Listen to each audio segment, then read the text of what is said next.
በስመ አብ ወወልድ ወመንፈስ ቅዱስ አሐዱ አምላክ ሰላም እግዚአብሔር ምስ ኩልኩም ይኹን። ናይ እግዚአብሔር ቤተሰብ ናይ ቅድስት ድንግል ማርያም ናይ ሓደራ ደቅና ቅዱሳን ፍትወቲ ከመይ ኣለኻትኩም? ኣሜን። ስለ ኩሉ ነገር እግዚአብሔር ኣምላኽና ዝኸበረ ዝተመስገነ ይኹን። ሕዚ ድማ ከምቲ ዝተለመደ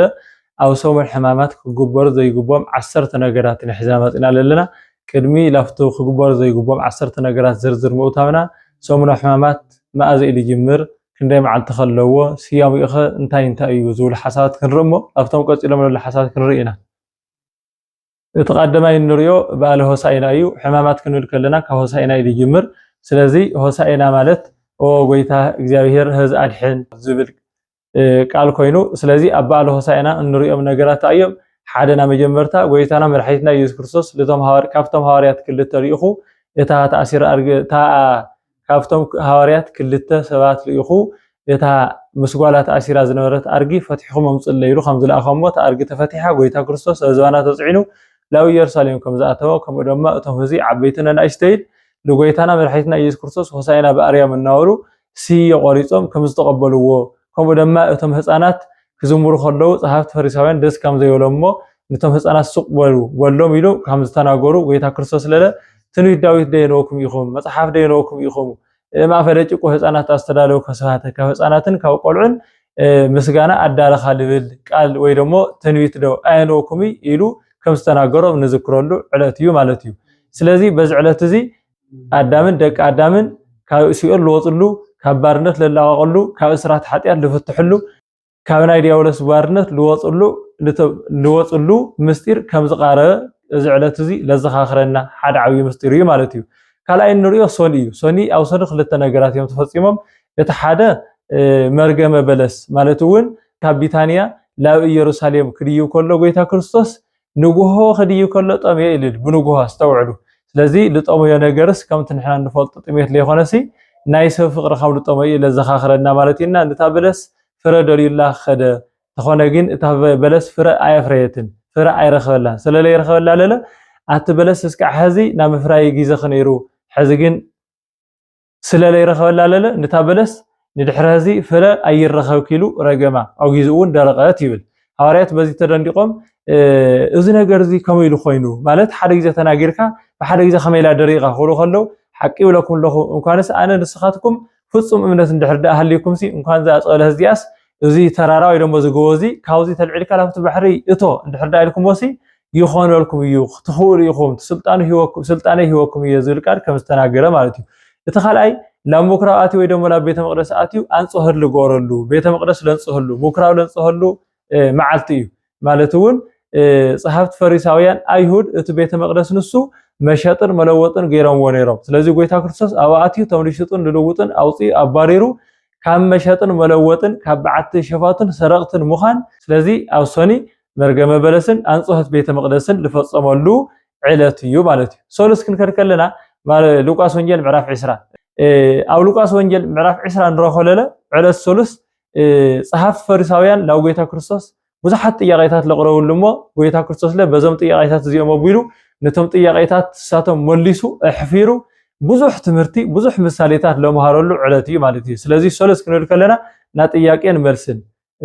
ጎይታ ክርስቶስ ዝተጠየቀሉ እንደገና ልመለሰሉ ብኦቢል ደሞ ብዙሕ ትምህርቲ ለመሃረሉ ዕለት ንዝክሮ ዕለት እዩ ማለት እዩ።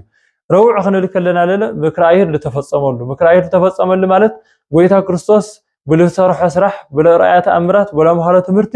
እዚ ስልጣን እዚ ካበ እዩ እዚ ነገር እዚ ክትገብር ከለካ እቲ ስልጣን ካብ መን ይህዩካ ዝብሉ ጥያቄታት ልጠይቅዎ ጥያቄ መልሲ ክምልሰሎም ከሎ ምስ እግዚአብሔር ማዕረ ይገብርሎ ምስ እግዚአብሔር ማዕረ ይገብርሎ ብልብል ሓሳብ ተላዒሎም ከምኡ ድማ እዚ ሱቅ እንድሕር ዳኢልናዮ ወይ መፁ ሰባሮምዮ ወይ ነሱ ብሄረነ እዚ እንድሕር ሱቅ ኢልናዮሲ ሰብሮም ክመፁ እዮም ካብሮም ንመፁ ህዝቢ ድማ ነዚ ዓድና ክመልእዋ እዮም ንሕና ድማ ደቂ ዓዲ ከም ምዃን ክንቀሪ ኢና። እዚ ኩሉ ሰብ ካብ ክህወኽ ነዚ ሓደ ሰብ እዚ ቀቲልና ምዕራፍ ደይሕሸናይ ዝብል ናይ ቀያፋ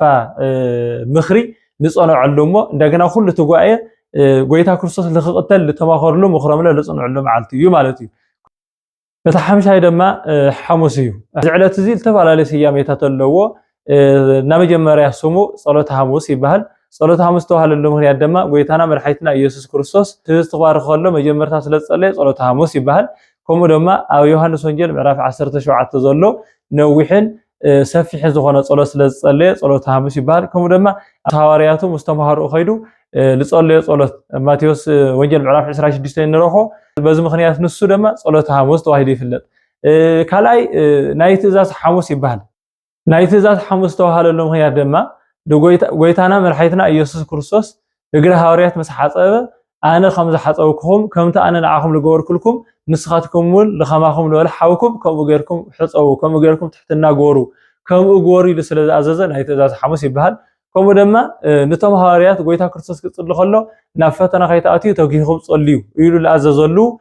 መዓልቲ ስለ ዝኾነ ናይ ትእዛዝ ሐሙስ ይባሃል ማለት ካልኣይ ድማ ኣብ ሉቃስ ወንጌል ምዕራፍ 22 ከም እንረኽቦ ስርዓተ ቁርባን ክሰርዕ ከሎ ንስኻትኩም ንመዘክርታይ ከምዚ ገበሩ ኢሉ ስለ ዝኣዘዘ ናይ ትእዛዝ ሐሙስ ይባሃል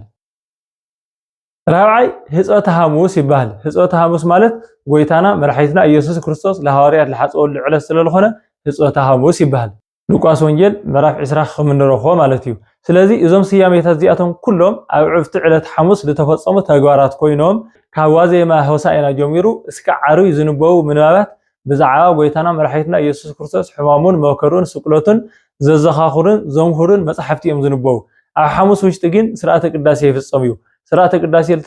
ልፍጸመሉ ምኽንያት ለለ መስዋዕቲ ኦሪት ተሕሊፉ መስዋዕቲ ሐዲስ ዝሰርዐሉ መዓልቲ ስለ ዝኾነ ኣብ ሐሙስ ጥራሕ ቅዳሴ ይቅደስ ማለት እዩ እትና መወዳእታ ዓርብ እዩ እዚ ዕለት እዚ ድማ ዓርብ ሰናይ ወይ ድማ ዓርብ ስቕለት እናተባህለ ይጽዋዕ ሰናይ ዓርብ ዝተባህለሉ ምኽንያት ጎይታ ክርስቶስ ስጉ ቆሪሱ ደሞ ፍሲሱ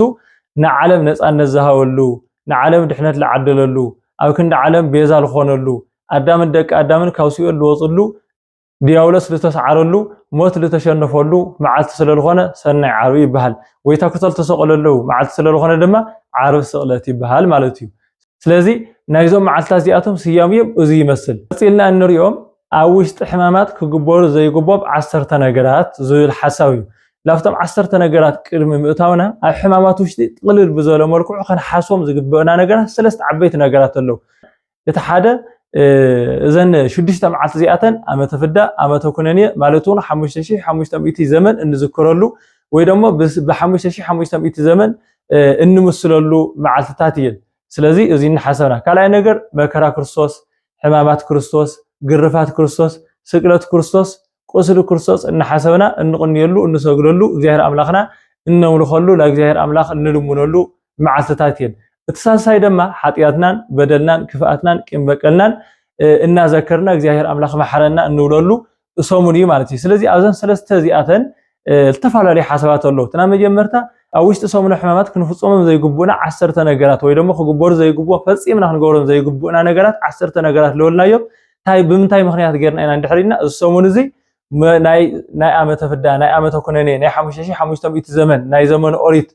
ናይ ዘመነ ቡሊ እናና ንዝክሮ መዘከርታ ስለ ዝኾነ እዞም 10 ነገራት እዚኣቶም ኣብ ቤተክርስትያንና ኣይፍጸሙ ንሳቶም እውን እትና መጀመርታ ይዝል ቅዳሴ እዩ ካብ ሐሙስ ወጻኢ ቅዳሴ ኣይፍጸሚ ኣመን ኣብ ውሽጢ ሰሙን ሕማማት ማለት እዩ እቲ ካልኣይ ቡራኬ እዩ ቡራኬ ማለት ጎይ ኣቦታትና ብመስቀል ገይሮም ለዋርኽዎ ቡራኬ ምን ዝኾነ ይኹን ቡራኬ የለን ኣበይ ኣብ ውሽጢ ሰሙን ሕማማት እቲ ሳልሳይ ፍትሓት እዩ ኣብ ውሽጢ ሰሙን ሕማማት ቤተክርስትያንና ከም ዝሰርዐትልና ቅዱሳን ወለድና ከም ዝነገሩና ኣብ በዓል ሆሳዕና ቅዳሴ ምስተፈጸመ ብድሕሪኡ እግዚአ ሕያዋን ዝበሃለሎ ንሱ ይፍጸም ማለት እውን ንዝቐጻል ዘሎ ሰሙን ዝዓርፉ ወለድናን ኣሕዋትናን ኣብቲ ሽዑ ግዜ ስርዓተ ፍትሓት ይፍጸመሎ ማለት እዩ ፍትሕቲ ንጽህቲ ገበረልና ለመን ለነሰ ኩሉ ክርስቲያን እናተባህለ ኩሉ ፍትሕ ዝፍጸመሉ ዕለት እዩ ማለት እዩ ስለዚ በዚ መልክዕ እዚ ኣብ ውሽጢ ሰሙን ሕማማት ፍትሓት የለን እዚ ማለት ለለ ኣብ ብሉይ ኪዳን ኣብ ዓመተ ፍዳ ዓመተ ኩነኔ እናተባህለ ዝጽውዕሉ ዘመን ኩሉ ዓለም ተኣሲሩ ከም ዝነበረ ኩሉ ዓለም ብስግይ ብነውሲ ብስጉል ኣብ መቐር ብነውሲ ላው ሲኦል ይወርድ ከም ዝነበረ ንዝክረሉ ሰሙን ስለ ዝኾነ ኣብ ውሽጢ ሰሙን ሕማማት ታየለ ፍትሓት የለ ማለት እዩ እቲ ራዓይ መስቀል ምስላም እዩ መስቀል ምስላም እንጅምረሉ ድሕሪ ስቅለት ጎይታና መድሓኒትና ኢየሱስ ክርስቶስ ማለት እውን እቲ መስቀል ብደም ጎይታና መድሓኒትና ኢየሱስ ክርስቶስ ምስተቀደሰ መስቀል ንሱ ታይ ኮይኑ ሓይልና ጽንዕና ኮይንና ማለት እዩ ስለዚ ኣብ ሰሙን ሕማማት ውሽጢ መስቀል ምስላም የለን እቲ ሓምሻይ ሰላምታ እዩ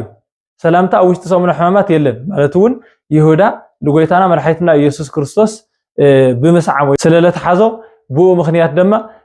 ምስላም የለ ወይ ደግሞ ሰላምታ የብልናል ማለት እዩ سلام تايولنا مالت بمقبات مسعام يلي مالت ينبر سلام كما يوعدك مبال يلي مالت يخوني جن بيلك مقباتن كم دوما مسعامن يلي مالت وزي كنقول كلنا يهودا لغويتانا لملحيتنا يسوع كريستوس بمسعام سلالة حزو بمسعام أحلف سلازهاو سلام تاخن حد كلنا تاينا نذكر يهودا لغويتانا لملحيتنا يسوع كريستوس سعيمو تنكرنيا نهلو يوه مسيلو صلأنا هلو فتاو مسيلو بمسعام لأيهد أحلفو زهاولو إن ذكر لسلالة خانة أو وشتسو من حمامات سلامتا يلن اتشار شاي كيوكيوان عللتان أو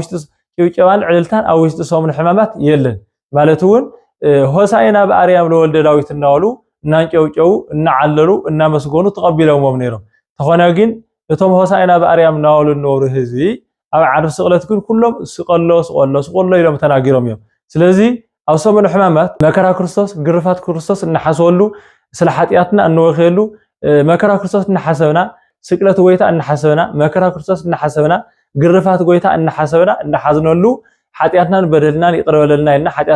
حاتياتنا نبدلنا نقول مجزاهير حاتياتنا نبدلنا حزنا لو جهر نقارو لدأمبر نعلللو ننجوجولو أو سمن حمامات بزيكا مشت عري نسون ويتانا ملحيتنا يسوع كريستوس بسوغول مقابر بنوصل أو سيل وريدو نسات أو سيل للهم وصو أو صنمات للهم تقولوا إلو ناينس أنت أواج مسأوجة يهو دياولس تسعيرو أدامن دك أدامن ناس أوص يوم عالم دحينو لول زمارية نسيبوا لجيار سبوا هذا تسبح لنا إنه زمرلو أفتح ساعات نسات راح مشت عري موداتها إنه زمرلو زمارية تزيكينو أو وش صمنا حمامات معلالن من تيوجاون يلن أي فكرين مالتي التشاعي ركاوية سأين سويتن مالتون ناس أي سويت الركاوية أو وشتي سومن حمامات يلن فصيمو مالتيو أو كالي مالت ناس أي سويتي كنور كلنا خالي خندحنا خالي خاو قدوم ولا زموتيو أو سعراتي خون وصام يولي أي سويت جين أتي حدارم قدسن نصهن سلالخنا قدسن نصهن ولا يخون بر أو وشتي سومن حمامات جين فصيمو ركاوية سأين سويتن أي فكرين مالتيو تشامناي أمجاجوا زوليو إذا أمجاجوا خنا جاجر كلنا أو كلهم أصواماتنا إنه على سرعة اللهم أو يصوم سكع خندي ساعات نصوم عري روع يخون كله سكع خندي نصوم كالس للا سكع خندي نصوم لولا حسات إنه على سرعة اللهم أو سمن حمامات لفلي بزول ملكعو هاو كالت بستفلي مالتيو سكع مشات حدا ساعات خنصوم كم زقبنا يززنا مالتيو دخلوا مساحات بوتاتنا سنوات وليعم سولس وليعم حمص وليعم للا سنوات لورعو بزحات أبواتاتن حواتن ألو كلها نخنصوم لقبنا صوم جن اسكع مشات حدا ساعات كنصوم كم زقبنا يززنا ترأيت بيتكشانا مالتينا أما جاجواز مركت اسكع ساعات حدا مشات نخن مجوز قبنا مالتي التتاشعي ممعتها مسكال مالت يلك أمعتيوكا تمرت مسكال مجوار مالتي إزي مالت للا لك أبواتاتنا باباسات أبواتاتنا كاينات أبواتاتنا منوكسات مسكالهم أقاميتهم خصالة بوي خولي هزو للا ويدمو نحنا للا اقرب بوتاتنا خدنا خنصالة مين خلي تاي سلالو خنا نحنا مسكال سلالة اللي خوني مسكالكو ألو جين تلولو مسكال جين تخينو أما تفدأ أبتوكناني لتلا حلفة زومنو بولي نذكروا لهم معلت تحصلوا الخونو مسكال مسلام يلني لهم مسكالهم أقاميتهم يمرغني سلازي مسكال قمت كلن نحنا لا تاي نقبر ماتي تأمرت مسكال أي نقبري زي مالت للا تأمرت مسكال حيدنا صنعتنا مخانو رسعنا يخنا جين تمرت مسكال حيدنا صنعتنا لخوننا دحر سقلت غويتا دأمبر قدم سقلت غويتا خاو يخوني نيرو مالتينا سلازي ممعتا أي فكدن اتي موداتان مبل عسرايل بعلاس زوليو بعل زول مالت أو وشت صوم حمامات بعل مريم كوعلي خليو بعل جهر كوعلي خليو ميكائيل كوعلي خليو خاو دبا حليفو خالت عبيت بعلات له كوعلي خليو انت خنا جيل وترغيزه تايكن قبر يقبلنا خنسجدي يقبلنا ماتي بس حسات بعل يسجدي بعل كو يولي يوم رغرمكو ነገር ግን አቤተክርስቲያንና ትሻዓንተ አቤት በዓላት ትሻዓንተ ንኡሳን በዓላት ልባሃሉ በዓል ጎይታና መድኃኒትና ኢየሱስ ክርስቶስ አለው ካብቶም ትሻዓንተ አቤት በዓላት ልባሃሉ መን ይንድሕልና በዓለ ስቅለት እዩ ስለዚ በዓለ ስቅለት ካብቶም ትሻዓንተ አቤት በዓላት እናሃለወ ግን በስግደትና ነኽሮ ማለት ስለዚ አው ሰሙን ሕማማት ለለው በዓላት አቤት በዓላት ይኹኑ አነእሽተይ በዓላት ብምንታይና ነኽሮ ማለት በስግደትና ነኽሮ ማለት እዩ ስለዚ በዓሊ ብምባል ኮፊልካ ምውዓል አይፍቀድን ስርዓት ላይ አይእዘዘናን አው ውሽጥ ሰሙን ሕማማት በዓል ባህል የለን انت هلوون او وشت سومن حمامات زركو بعلات بسجدتنا نخرو مالتنا خنسجد يقبلنا اتي امتوينا ززخاخركم كلاي حساب لله اتنا مجمرتا زوم معلتات زياتهم كنخبر كلنا እዚ ሰሙን እዚ ብስግደትን ብጸሎትን ናብ እግዚአብሔር ክንቃረብ ከለና ሓደ እናሓሶ ልግበአና ነገር ኣብ ብሉይ ኪዳን ከይና ዓመተ ኩነኔ ዓመተ ፍዳ ኮይና ኢና ክንሓስብ ልግበአና ልብል ሓሳዊ እቲ ካልኣይ ድማ ሕማሙ ስቕለቱ ግርፋቱ መከሩ እናሓሰብና ክንሰግድን ክንጽልን ከም ዝግበአና እዩ ዝእዝዘና ማለት እዩ እዚ ማለት ለለ ብንሽተዩ 13 ሕማማተ መስቀል ዝበሃሉ ኣለዉ መጻሕፍትና ከም ዝነግሩና ወለድና ለከም ለመሃርና 13 ሕማማተ መስቀል ማለት እንመን እዮም ድሕሪ ዳኢልና እትና መጀመርታ ብኣይሁድ ምትሓዙ እቲ ካልኣይ ምእሳሩ እቲ ሳልሳይ ምጽፍዑ እቲ ራብዓይ ጥራሕ ዝዋኑ ምዃኑ እቲ ሓምሻይ ኣብ ርእሱ ኣክሊል ሰኩ ናይ ዒሾኽ ኣክሊል ምድፍኡ እቲ ሻድሻይ ብበትሪ ርእሱ ምውቅዑ ቅዱስ ያሬድ ኣቦና ከም ዝነገረና ወከርኡ ወርእሶ በህለት ብበትሪ ርእሱ ወቅዕዎ ይብለና ቅዱስ ያሬድ ኣቦና ስለዚ ርእሱ ብበትሪ ብውቅዑ እቲ ሻብዓይ መስቀል ምሽካሙ እቲ ሻምናይ ምድካሙ እቲ ታሽዓይ ምውዳቁ ምልዓሉ እቲ ዓስራይ ሓሞት ምስታዩ እቲ መበል 11 ምስቃሉ እቲ መበል 12 ማይ ምጽምኡ እቲ መበል 13 ሞቱ ስለዚ ብንሽተይ 13 ሕማማት መስቀል ዝብሉ እቲ ኣቆጻጽራ ካልእ ዓይነት ኣቆጻጽራ ኣሎ እዩ ስለዚ 13 ሕማማት መስቀል ዝበሃሉ ካብ ብኢድ ኣይሁድ ምትሓዝ ጀሚሩ እስካዕ ሞት ዘለው 13 ሕማማት መስቀል እናሓሰብና ጎይታ ክርስቶስ ክገርፍዎ ከለው ጎይታ ክርስቶስ ክሕዝዎ ከለው ሒዞም ናብ ፍርዲ ከቅርብዎ ከለው ፍርዲ ተቀቢለለ ክገርፍዎ ከለው ግርፋት ገሪፎም ወዲኦም ለለ ብሓሙሽተ ቅንዋተ መስቀል ክሽንክርዎ ከለው ክሰቅልዎ ከለው እዚ እናዘከርና እዚ እናሓሰብና ክንሰግድን ክንጽልን ዝግበአና ወለድና ይነግሩና ማለት እዩ እቲ ካልኣይ ክፋል እዚ እዩ ኃጢአትናን በደልና ተሸኪምና ላብ ጎይታና ነቃርበሉ ሰሙን ክኾን ይግባእ ማለት እዩ እቲ ሳልሳይ ከምቲ ብጸጋም ተሰቂሉ ነበረ ሽፍታ ለይኾነስ ከምቲ ብየማን ተሰቂሉ ነበረ ፈያታዊ ዘየማን ጦጦስ ከምኡ ኸይና ታይ ክንገብር ይግበአና ምሕረት ጎይታና መርሓይትና ኢየሱስ ክርስቶስ አሚንና ኃጢአትናን በደልናን አሚንና ኃጢአትናን በደልና ላብ እግዚአብሔር ክንቀርብ ከምኡ ድማ እግዚአብሔር አምላክ መሐረና ይቅረበለልና ብመንግስትኻ ትመጽሉ ጊዜ ድማ ብምሕረትካ ሕሰበና እናበልና ኃጢአትናን በደልናን ሒዝና ላብ እግዚአብሔር እንቃርበሉ ሰሙን ክኾን ይግባእ ማለት ኢና እሳትሳይ ክንሓሶ ዝግበአና እዚ እዩ እቲ ናብ መወዳእታ እንሪኦ ሕማማትን ምጥላቅን ወይ ድማ ምኽፋልን ዝበሃል እዩ ምኽፋል ወይ ድማ ምጥላቅ ዝበሃል ዓርብ በልዒኻ ያው ሰንበት ምብላዕ ማለት እዩ ዓርብ በልዒኻ ሰንበት ምብላዕ ማለት ታይ ዓርብ ምሸት ትበልዕ ካብኡ ተሓድር ቀዳም ትውዕል እንደገና ተሓድር ብድሕሪኡ ሰንበት ድሕሪ ቅዳሴ ላብ ገዛኻ መጺኻ ትበልዕ ማለት እዩ እዚ ኩሉ ሰብ ክገብሮ ዝግብኦ ነገር እዩ ዝኸኣለ ድማ ሐሙስ በልዑ ሰንበት ይበልዕ ማለት እዩ ሐሙስ ምሸት ይበልዕ ይሓድር ዓርብ ይውዕል ይሓድር ቀዳም ይውዕል እንደገና ሰንበት ኣብ ሳልሳይ መዓልቲ ይበልዕ ማለት እዩ እዚ ንዝኸኣለ እዩ ኩሉ ሰብ ግን መኣዘ ክጸውም ዝግብኦ እንድሕር ዳኢልና ምሸት ዓርቢ በልዑ ሰንበት ክበልዕ ይግብኦ ዝኸኣለ ሐሙስ ዘይኸኣለ ለለ ምሸት ዓርቢ በልዑ ሰንበት ክበልዕ ይግብኦ ማለት ኢና ስለዚ ተኸታተልትና ሓሳባትና እዚኦም ይመስሉ ነይሮም እስካዕ መወዳእታ ስለተኸታተልኩም ብስም እግዚአብሔር ክነመስግን ንደሊ እዚ ትምህርቲ እዚ ላኩሉ ክባጻሕ ሼር ላይክ ምግባርኩም ከይትርስዑ ናይ ሰላም ናይ በረከት ጾም ይገረልና እግዚአብሔር አምላኽና ላብ በዓለ ትንሳኤ በሰላም ብጥዕና የብጽሕና በብዘለኹም ሰላም እግዚአብሔር ይዝሕልኩም ስብሐት ለእግዚአብሔር ወለወላዲቱ ድንግል ወለመስቀሉ ክቡር አሜን